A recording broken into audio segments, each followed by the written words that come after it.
Hello, this is Zbigniew Misiak from BPM Tips, and I have a great guest today with me, Professor Marcello La Rosa. Professor Marcello La Rosa is acting head of BPM discipline and academic director for corporate programs and partnerships at the Information Systems School at the Queensland University of Technology in Brisbane, Australia.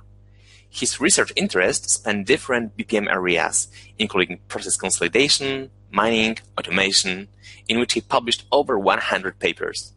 Marcello has taught BPM to practitioners and students in Australia for over 10 years.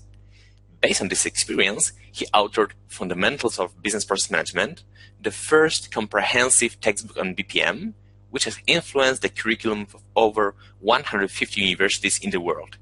Using this book, he co-developed a massive online program on BPM, which has attracted over 20,000 participants, including me. The MOOC is awesome, by the way. First of all, thanks a lot for joining me today, Marcello. Thank you for the invitation. Much appreciated. Marcello, you're teaching thousands of people worldwide BPM. In the MOOC that I'm currently, I see people from all around the world. So America, Australia, Africa, Asia, all around the globe, and both students and practitioners. How those experiences of teaching thousands of people worldwide BPM influence you? Do you see any interesting trends regarding BPM maturity and reasons why organizations start managing their processes? So there is, as you know, the traditional interest in using BPM for improving operational efficiency and quality of products and services that are provided by an organization. However, as a reflection of higher levels of maturity that organizations are reaching, we have observed some new interesting trends, meaning an interest in using BPM, for example, for compliance and for improving agility, the flexibility of an organization to react to an ever-changing business environment. For example, we have observed from a number of participants that operate in the financial and especially the government sectors an increased interest in improving compliance, for example, avoiding non-compliance issues or violations to the laws, to the regulatory framework through using BPM techniques. And this is relatively new as opposed to the traditional interest in improving quality and efficiency.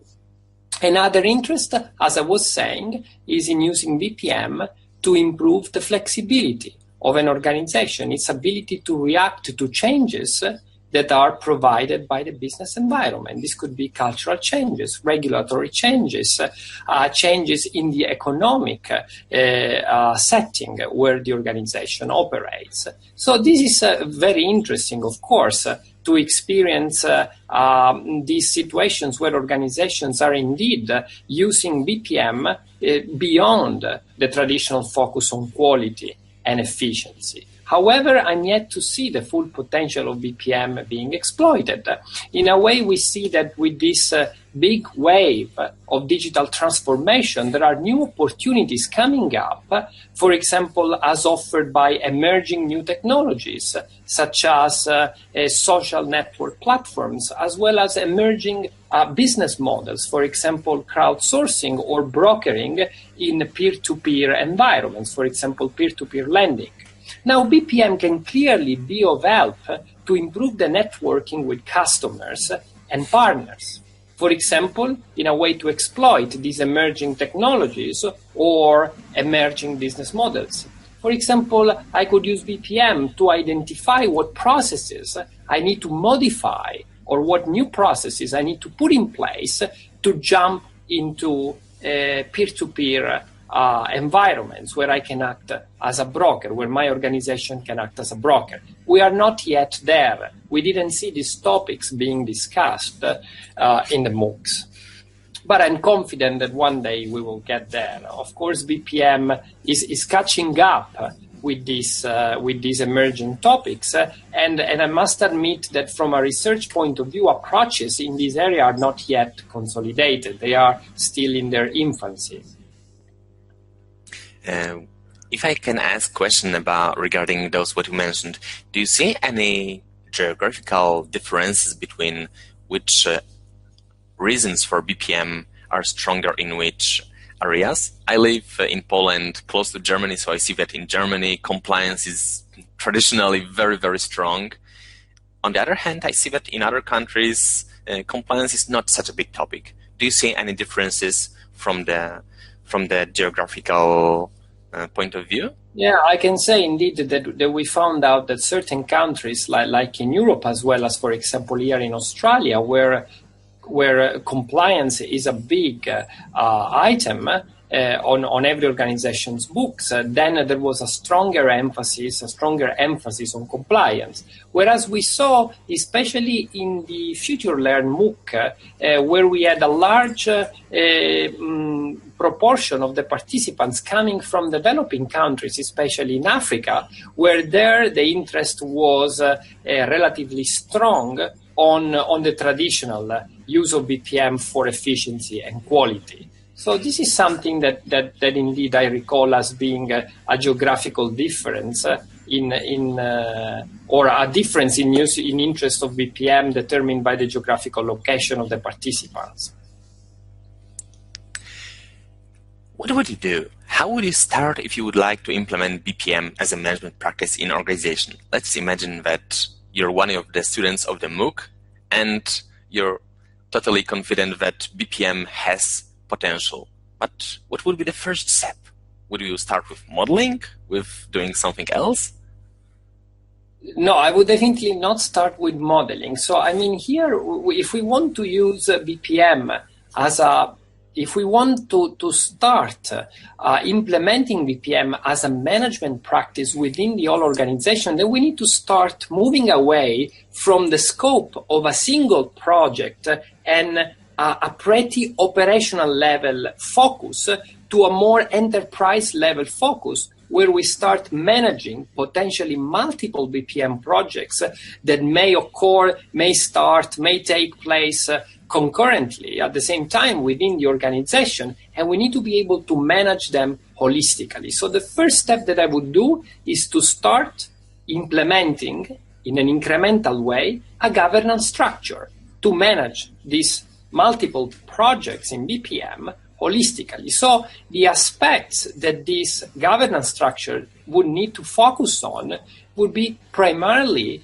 defining the roles and responsibilities of all those involved in BPM initiatives. What is the role of the process owner? Who can I talk to if I need to know more about what methods and what capabilities we have in BPM within our organization? What is the role of the process participants, those actors that essentially work within the business processes? How can we get into their knowledge as part of a BPM initiative? Then I would define, again, incrementally, a process architecture that identifies the processes within our organization and their interrelationships, logical and temporal. For example, a quote to order process precedes an order to cash. Why this is important? Because if I want to manage a range of projects holistically, and these projects may look at different business processes, then I need this not to happen in isolation. I need to know that given that the order to cash and the quote to order processes have a temporal relation, I need to know that if I manage these two processes at the same time, potentially into different projects, I need to know that this relation exists, such that if I do something, if I improve one process in one way, this does not create potential inconsistencies on the process that cascades down in this value chain, that follows up in this value chain.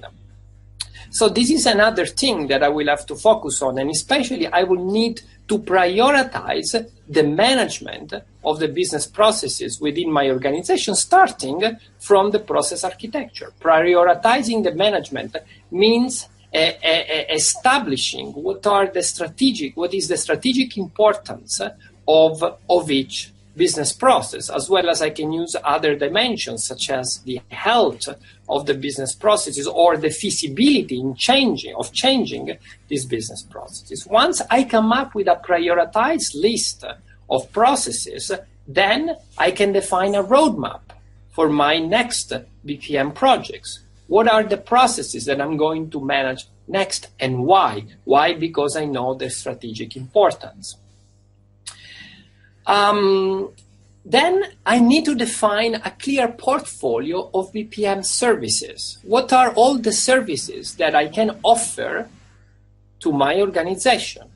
Can I do modeling? Can I do analysis? Can I do improvement? Can I do automation? Can I do monitoring, etc., such that it is clear what this BPM team can provide to the other parties of the organization, and how I need to interface with the team if I want to exploit these BPM services. And that will allow me to understand what are the methods and tools within which for which I have capabilities within my organization, and in turn will help me establish a roadmap for BPM training. So as you can see, all this in a way helps me come up or reach a higher level of BPM maturity, starting from a few isolated ad hoc projects all the way up to a center of excellence that holistically manages a range of well-synchronized BPM projects. So this is what I will do. And then, of course, within each project, I would follow the BPM lifecycle and avoid jumping into subsequent steps. So I will diligently follow the life cycle and then start with modeling, then analysis, redesign, implementation, and so on. You mentioned following the cycle and avoiding jumps, but you see that people often make mistakes. Could you tell what are the most common mistakes that newbies in BPM do? Where do they try to cut the corners? What do they do wrong, which totally derails everything? What are the top three errors you could mention?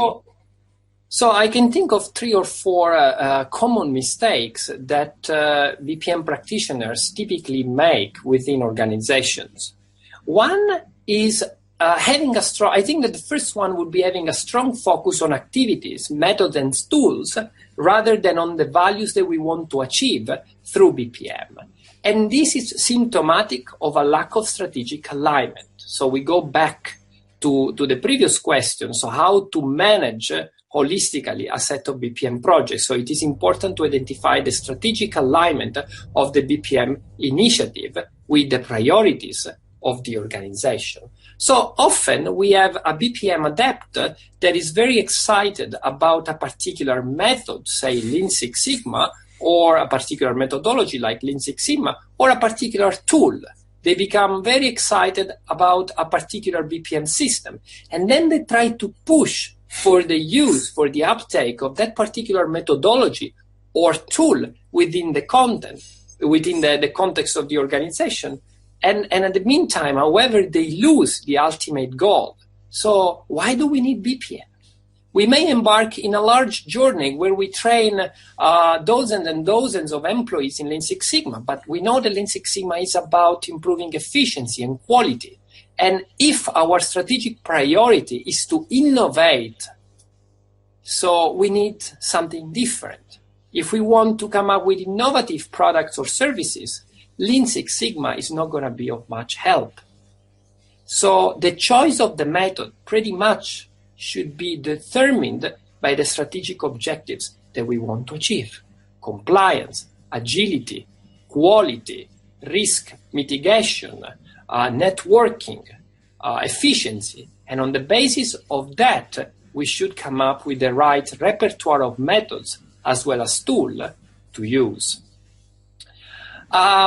The second is a problem related to a lack of governance. The fact that we have a number of siloed BPM activities, which again goes back to what we discussed before. We need to really establish a governance structure such that we know how to manage multiple projects at the same time. Otherwise, these projects may lead to diverging outcomes. They may try to improve an overlapping set of business processes, coming up with conflicting redesign options, or even leading to the redundant work because we did again, over and over, the same type of improvement. And that is a waste of money. So then you see that the cost-benefit ratio within BPM then starts to crumble down because we are expending too much as opposed to the benefit that we are getting. And again, if the benefit that we get is not directly linked to the strategic objectives of our organization, again, the existence of the old BPM initiative may be put at risk. So, siloed BPM initiatives and also believing the BPM can be the single source of truth within the organization. So losing the link between BPM and other equally important disciplines.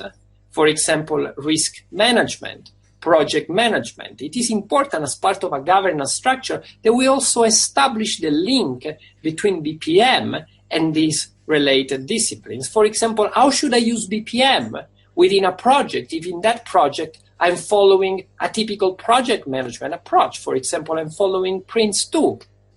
How do I link BPM into that if the project is not directly started by the BPM team? And finally, I believe that another common problem is the lack of a change management plan. We do diligently execute a BPM project throughout the various phases, starting with discovery, of course, after having identified the processes within the organization. We model these processes within the discovery phase. We deploy a range of qualitative and quantitative analysis techniques to analyze the performance of this process and identify issues. Then we come up with a set of options, a set of proposals to change this process in order to fix the issues that we have identified. And then when it comes to process implementation, we stop. We do not succeed at implementing the change effectively. So business as usual. People keep working as they were working yesterday, as nothing has changed. This is because we do not have an accompanying change management plan that involves process stakeholders, those that will have to comply with the new process design early on in the BPM project by seeking their input already in the discovery phase through to analysis and redesign.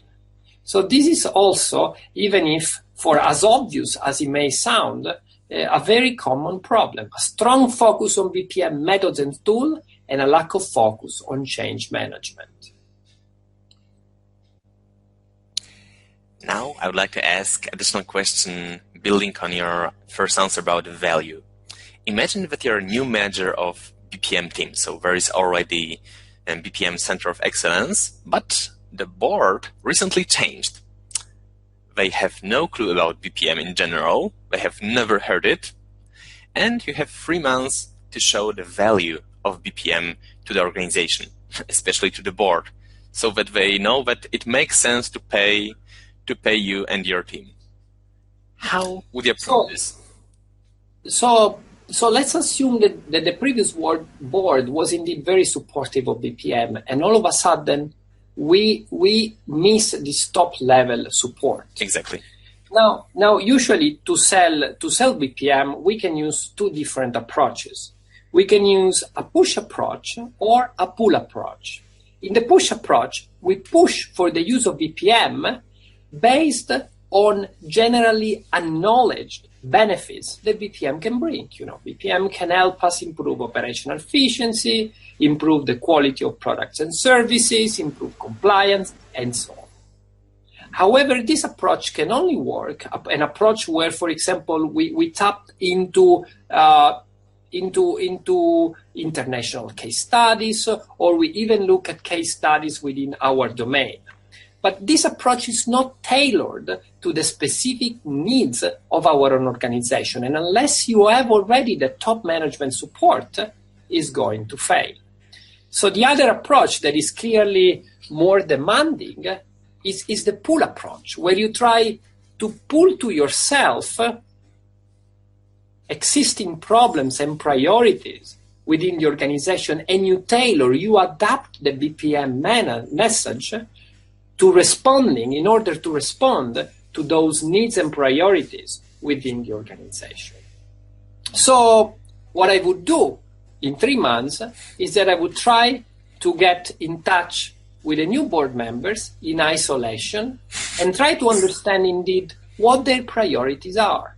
And then I would work out a message that doesn't necessarily need to use the BPM jargon. It may not even mention the word process at all, but that it tries to respond, of course, using under the cartons BPM methods and techniques to answer to those questions. So I would tailor my message to them. And then, if I'm given a chance, I would pilot a small BPM project that can prove the potential benefits of the approach. For example, say that you have a new executive manager for marketing, and he has some general knowledge of BPM. So he'll tell you, hey, look, the all-new strategy for products in our organization is not about processes. It's all about people and their ability to be creative. Something fancy like that. So what I will do is that I will take that message and try to work out an innovation-driven BPM approach that can come towards the requirements, that can provide an answer to those requirements. For example, I would say, do you need to reach out more to your customers and to your partners to seek indeed this feedback on creative products or creative design, innovative design? And if so, do you already have an approach, an idea on how to reach out better to your customers? Otherwise, I can use my own BPM methods to do so. I can design new marketing processes that are aimed at reaching out my customer, for example, by tapping into modern technologies like social media. So in a way, BPM has to be tailored to the priorities of the organization, and that's the typical pull approach. Okay, next question. You mentioned running a small pilot project. Do you have any good practices regarding which area, which process, or which process types should be selected for those pilot projects? So, especially if you are at the beginning or if you don't have much time, and if indeed the whole BPM initiative is at risk of being dropped, then you cannot take a high risk. You have to select a process that on the one hand is core, it has some strategic importance, though it is not critical for the organization, because if that was the case and you would, for whatever reason, fail, then you would compromise the existence of the whole BPM project, right? So you have to carefully select your process in a way that it is core, but not critical. And also you have to carefully select the scope. That can be one or more processes in a way if you wish, but whatever number you choose, the scope has to be restricted, because you know that the higher the scope, and the higher the number of processes that you pick, the higher would be the complexity of the project itself. And especially if you have to run a pilot within a bounded time frame, say 2-3 months, then you want to deliver fast. And so you have to really keep the complexity within control. You have to be able to work on something that you know that you will be able to achieve results in a relatively short amount of time. Something that you could use would be, for example, database techniques such as process mining, where you can get results in a relatively short amount of time, and you are confident that these results will be a true representation of process performance and issues with these processes, because they are directly based on data. You mentioned process mining. Earlier, you also mentioned some new trends in BPM. Could you tell, how do you see the future of BPM in 10 years? 10 years. Oh, that's funny, because usually I must about a 5-year time span. And within 5 years, I have a relatively, say, good idea of what could happen. In 10 years is a quite yes, it long is very shot. long. But let's give it a try. So we talked about process mining, and this is an area of interest for my research. So I've been doing recently a lot of research in the area of process mining. So process mining is a set of methods that were devised within academia, but that finally are also being employed more and more systematically within organizations.